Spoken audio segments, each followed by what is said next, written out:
All right, we are in May now, and we have these invoices that we send out to our clients. However, this time in May, as we mentioned, we're going to enter them slightly differently. And every month that we go forward, we're going to make those little modifications that, in essence, sacrifice the details but increase speed, right? That's what we did with our previous simulation. So in this instance, we have customers, right? And what we'll do is we'll create invoices, right? So here it is. Previously, when we would click, let's say, on DeCre properties, right, we would have items to select. Right now, we don't. We don't.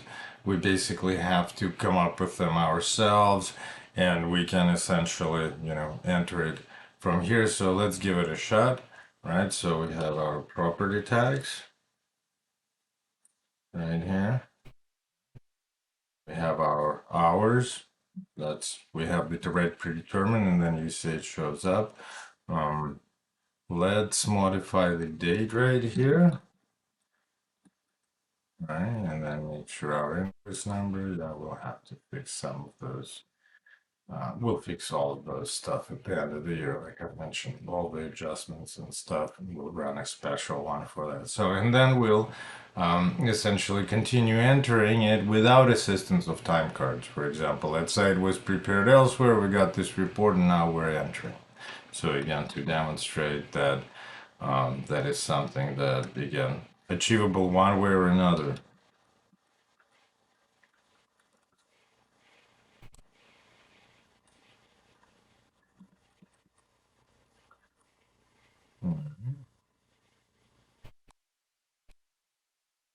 There it is, matches, right? Same thing that previously, again, we would just do by clicking. Now we can enter at the level of the invoice like this, for example, right? That's one way to enter it. It's a lot of details, right? But nevertheless, we'll experiment with that today. The main thing for us is to create the invoices that hit accounts receivable. Forward will bypass, like in June, we will not use accounts receivable at all, right? But for now we will, but in a slightly different manner than we before, because before we entered time cards, again, I wanted to draw your attention to that in QuickBooks Desktop do not impact debits and credits, but then we use them to create debits and credits. Anyway, so once we book it, accounts receivable will go up. What else? Our revenue will go up, right? And in this instance, we have several types of revenue, right? We have our property tax, which is, let's see, that's our accounting services. So we have 4 line items that we can dissect, right? So let's do that. All of them are 41,000 serious accounts, right? So that's our let's see, property tax would fall under accounting services, 41,100. And again, the reason I happen to know it is because I know the setup, and we'll share it with you in the book. But in this case, again, we can just roll them all up to 41,000, and we'll show it to you just in a second. But we can also break it up. Right, so then we have our payroll services, 41,400, and we'll share the general ledger too. So that would be 107,350. All right, then we have our bookkeeping. Let's see, bookkeeping 41,200. And then we have again payroll services 41. And that's 617,59. And the whole amount is booked into accounts receivables, right? So I just want to show you again, this amount, 1,170, is a credit to account 41,100. 1,072 and 50, right? This amount right here.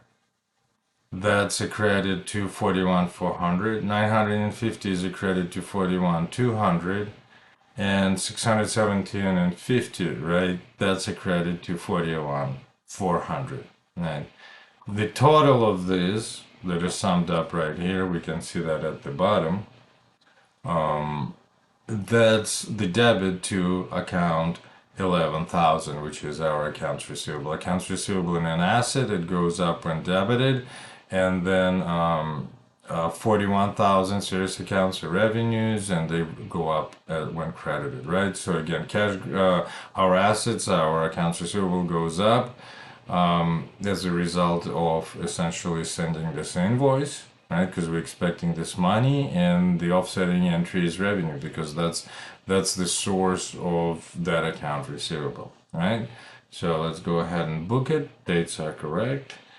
All right, we're gonna go ahead and save and close it and try something else. So we're gonna save and close it. Okay, now we have a few more invoices that we gotta book, but we don't necessarily, if we don't need to maintain the level of the details and we just want to reflect that these invoices and accounts receivable and we just want to maintain the general balance of accounts receivables, we could use, one of my favorite tools is a general journal entry.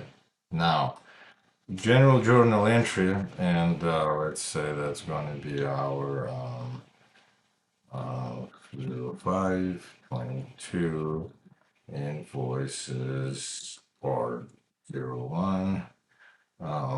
Again, let's say that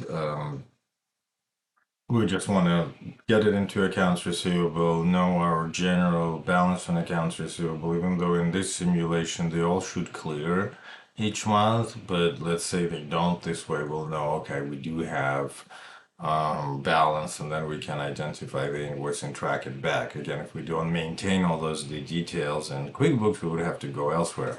From standpoint of debits and credits, we'll see that because we only booked the first invoice through this module that I showed you, right, to create invoices, which forces us in the setup to go through accounts receivable, undeposited funds, and then only then hit our bank account.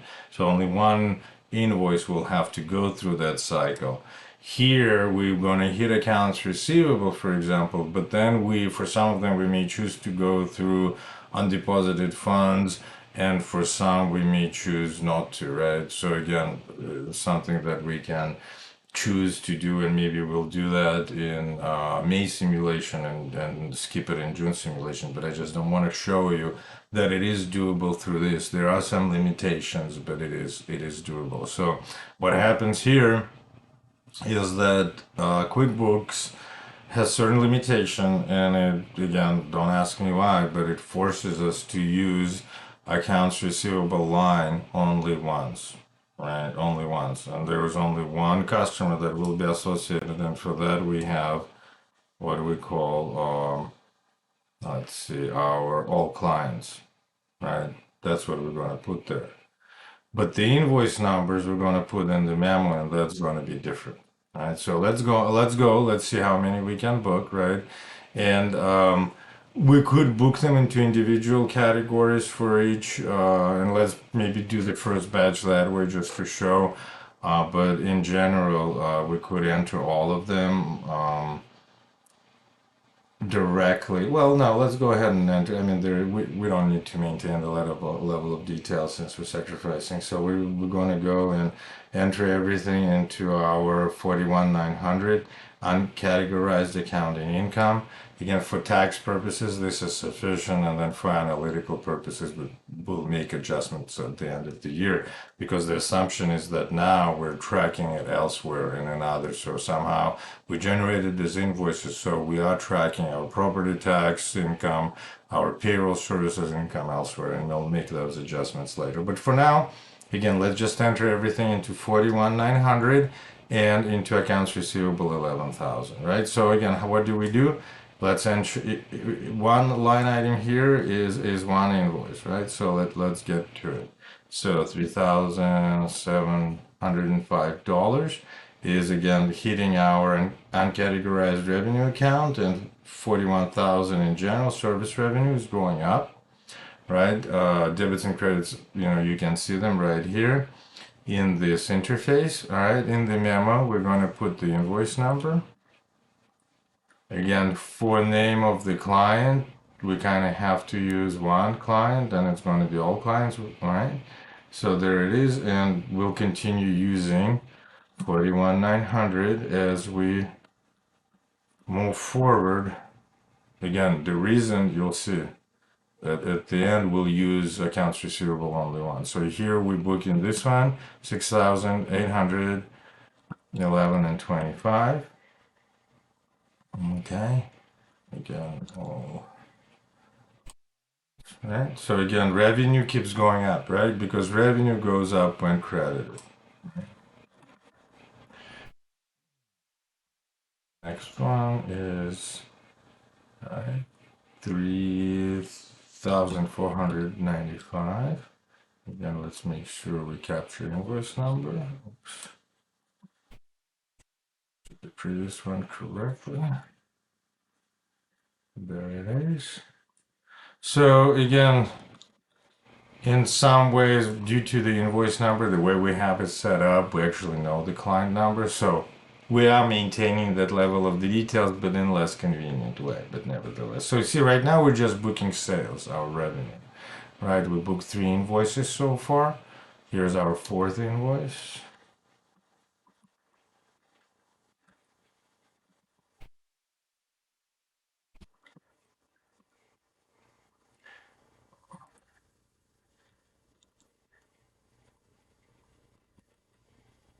Okay, it's much faster way, definitely, but much less details. So uh,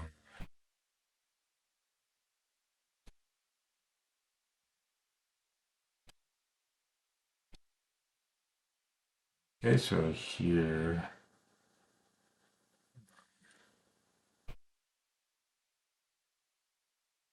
just make sure I have my invoice numbers correctly. So this is 3-4, this is 4-4, this is 5-4, this is here it is. Alright, so that's for this one. There it is. Okay. And then, because that becomes our only hope, right? That's our only identifier at that point. So we got to be at least careful with that. And again, I'm not going to go and explain the debits and credits in this window. You can see them right in the interface for general journal entries. That's why I love it so much. It has our debits and credits, our decrees. Right, but now you figure out why we call companies DeCre, it's debits and credits. So here it is. Next one. 2193725. Okay. Right.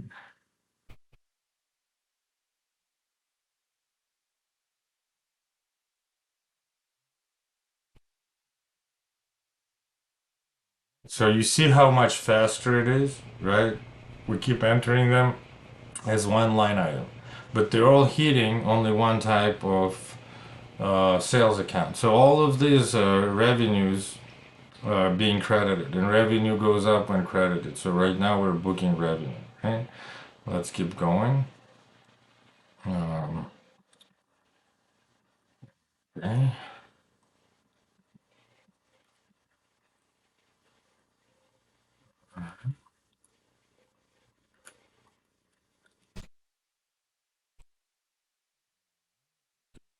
We keep going, we keep going. Again, we're dumping it all without much, effort to preserve details in this instance, but it gives you a perspective on, you know, can you do it fast or can you do it at a very detailed level, right? And both, sometimes choices have to be made. So here it is, right? Keep going. Look how many more. I mean, each line item here is an invoice. Keep going.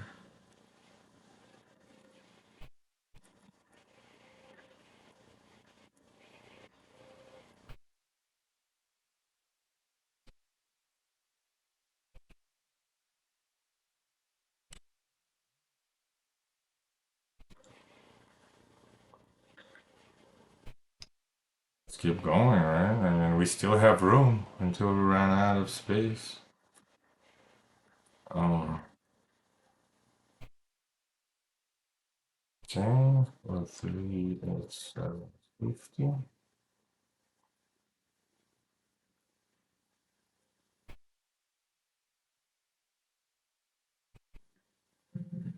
All right, more. All right, well, there's another one. 41. You see, I'm just taking the bottom line for each invoice and putting it and booking it as revenue, right? Revenues go up when credited.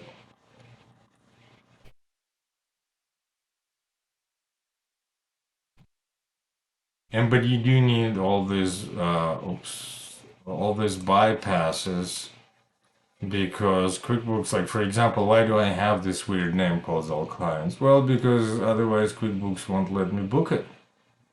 So I need to have this bypass that allows me. It has nothing to do with debits and credits, right? But it's a bypass that I need to book it. Okay.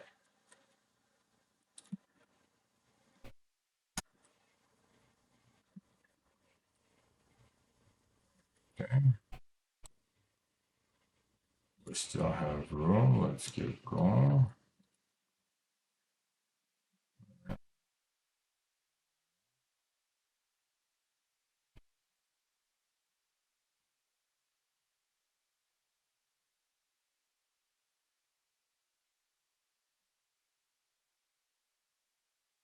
Okay.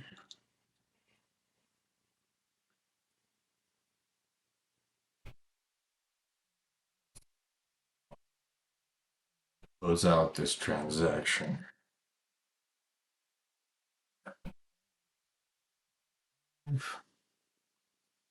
So we capture correctly.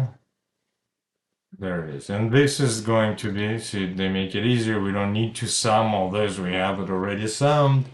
That's going to go against accounts receivable. Very straightforward, right? And again, we're going to have to put this here.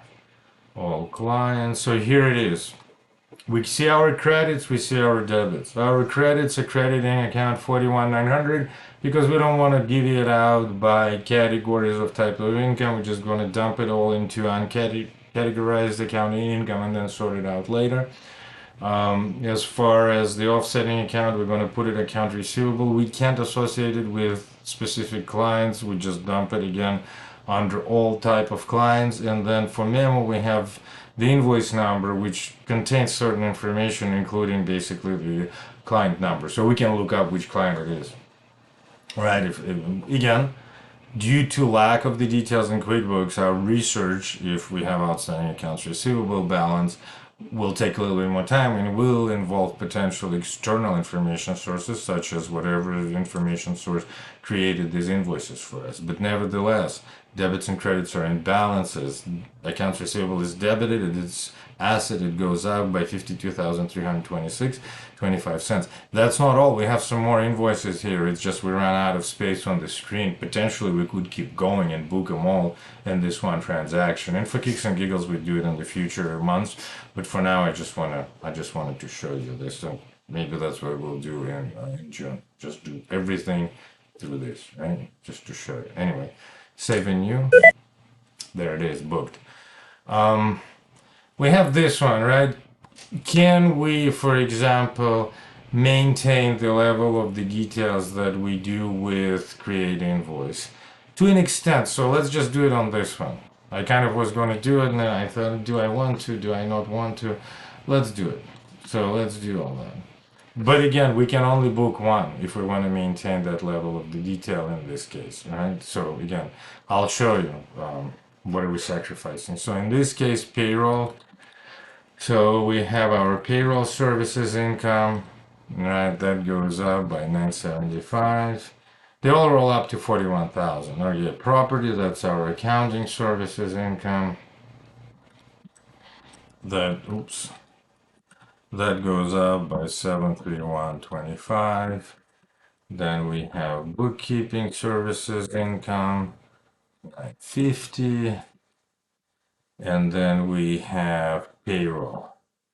services income, and that goes up by 1,600, right?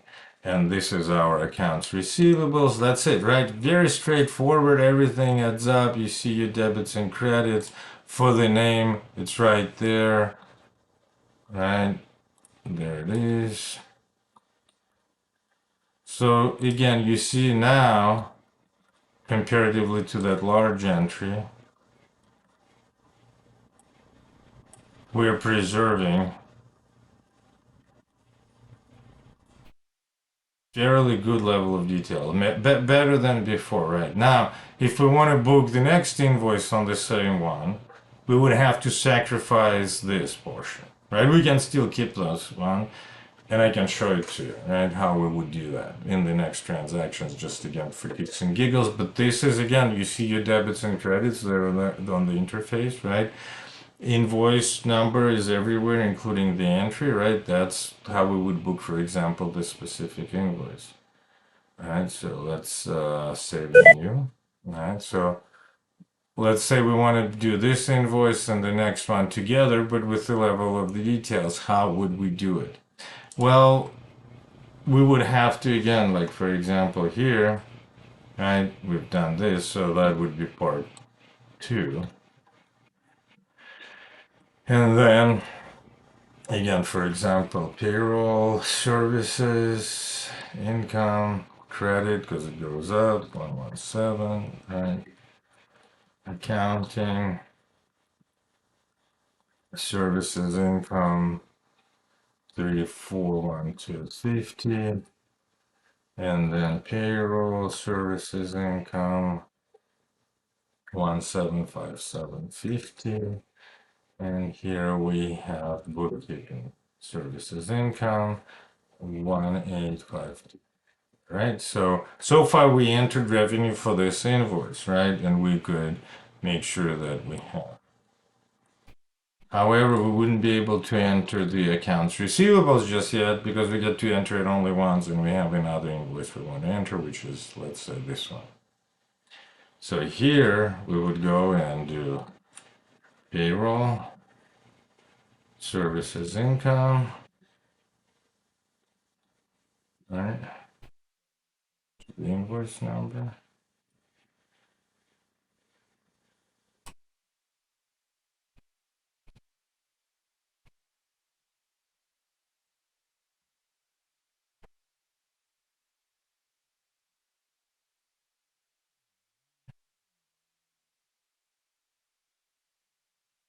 Let's see, now this one. This one was bookkeeping. And this was payroll services, 1472. Right, so now we entered two invoices in here, and we broke down the revenue to specific categories, unlike in the previous one. Now we can hit accounts receivable. But we can't use this invoice number anymore, right? So we have to use the entry. Right, and we can't use the name, right? So it would have to be all clients. So generic name.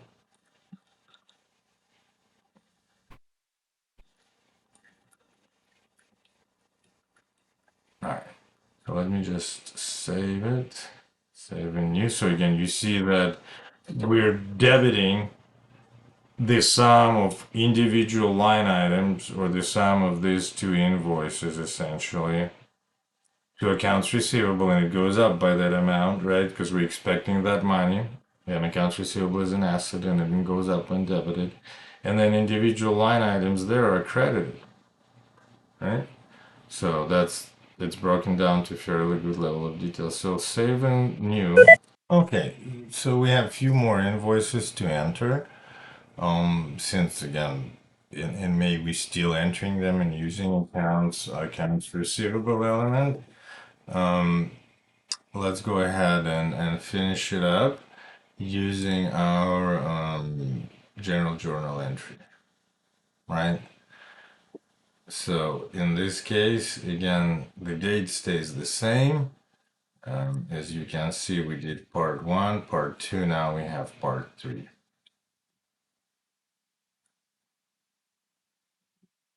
For consistency purposes, we're gonna maintain it. So again, these ones we're just gonna go put them all in uncategorized income right here, right? And they're all being credited. So let's do as much as we can.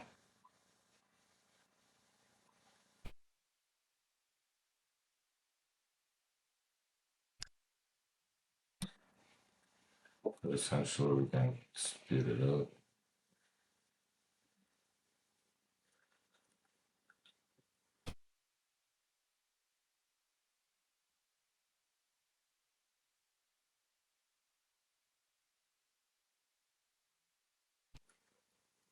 Can we finish? I'm just showing you some speedy way to do the same thing, right? Let's do that. Yeah. You might as well learn some tricks. Probably not, right? Again, the objective here is to show you the debits and credits, but still, few things. Again, depending on what you as a business owner doing or what clients ask you to do. You sometimes they'll tell you, look, do it as fast as you can for tax purposes. I don't need all the details. So, you wouldn't do that necessarily either. But if they told you, no, book all my accounts receivables, I want to see what my balance is. If people still owe me money, then you would go through that procedure. And again, you could essentially do it a bit faster, just like I'm showing there.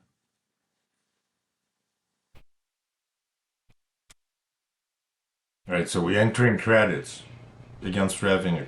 What does that mean? Revenue goes up when credited.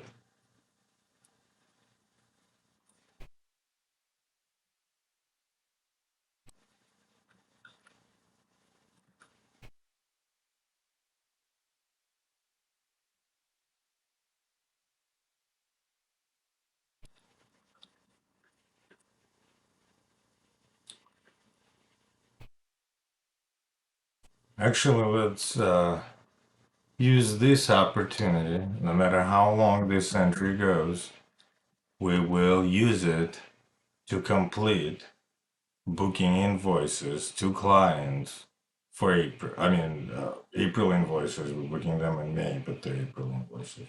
So we're going to complete it even if it keeps going. All right.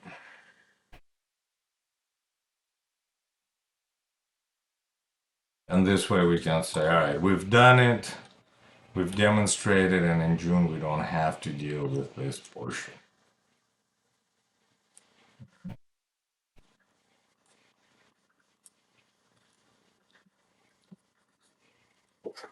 Okay. Again, all of this totals, we're not breaking them down in income categories. They're going into 41,900 and roll up essentially all of them to 41,000. That's what we're going to use. However, again, we could make adjusting journal entries because we have information on categories from another source. But again, we'll deal with that at the end of the year as we kind of make our way through this simulation. As you've seen us do before, we'll make sure all is cleaned up and then you can run the simulation yourself if you want to by using the essentially resources provided via Amazon. All right.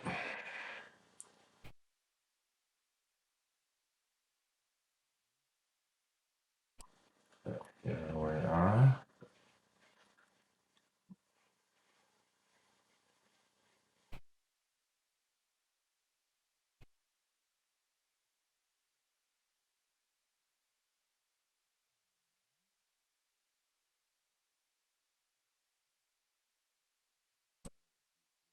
Thousand must have had an audit or something on it. So we're pretty much running out of space, but that's okay. We have a few more invoices. So let's go ahead and do that. Let's create more space for us.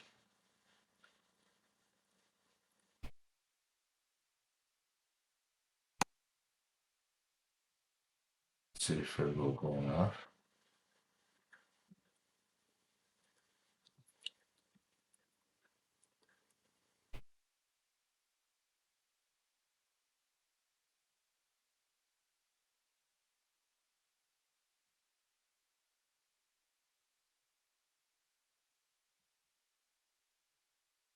Again, you see the difference, right? If you look at the different months on how we booked, compare same procedure for the beginning months when we maintain and did it all through time cards, we're sacrificing a great level of detail. But at the same time, look at how much faster we're processing. So let's say you have your time cards done outside of QuickBooks, a system that doesn't talk to QuickBooks, and then essentially you're processing all that outside and you just want to reflect it in QuickBooks. So that's what you potentially could do if you want to do it faster.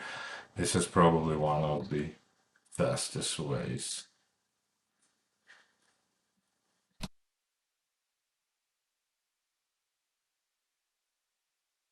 Okay, please note the potential for error goes up, right? Because again, previously we didn't enter any of that. That was from time cards.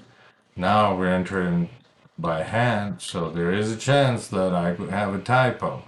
And that's again one of the sacrifices. So there's always trade-offs. And when clients ask me, well, what would you do? I kind of show, well, here's what potential of one versus the other.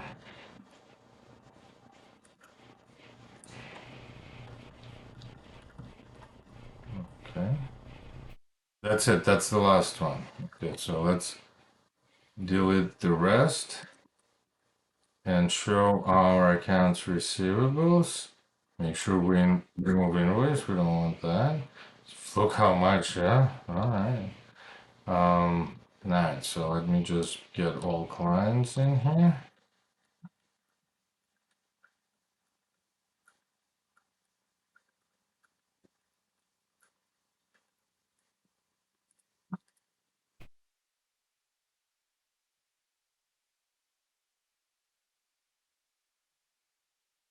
Alright, there it is. So what's happening here? You see it's a pretty long entry. Let's see if we can expand it and fit it all. No, we can't even fit it all like that. So again, uh, that's I guess the good part, that it is fairly large and you get to see it that it doesn't even fit in the screen, but it will work, right? So all of these items in the credit column, they're credits to our 41,900, or roll up to 41,000. That's our revenue. Revenue goes up when credited, and then the sum of them is a debit to our accounts receivables, right? An accounts receivable is an asset, and that goes up when it is debited, right? So that goes up. So all of these invoices we went through, and hopefully I didn't make a mistake. Where did we start? We ended right here. Well, where did we start?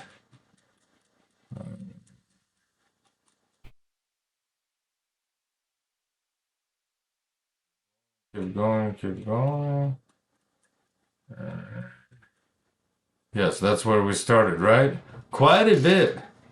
So if you compare the speed at which we booked from here to the end versus the very beginning, you will understand why sometimes you have to sacrifice those details. Sometimes the client will ask you to sacrifice the details because they're paying for every time you spend doing this, right? So different levels, different levels of entry. So anyway, there it is. Good to go. We done booking invoices that we sent to our clients, right? So all of these that I'm scrolling through, they're booked in this one entry. Isn't that amazing? It is, huh? But the details were sacrificed. Anyway, let's go ahead and book it. Save and close. After that, we will receive the payments from our clients, and it will be slightly different. However, they will go through accounts receivables, but they will not all be associated with the clients, right? Because the level of details was not maintained. So let's go ahead and receive those payments. and then deposit them and see how it all works out.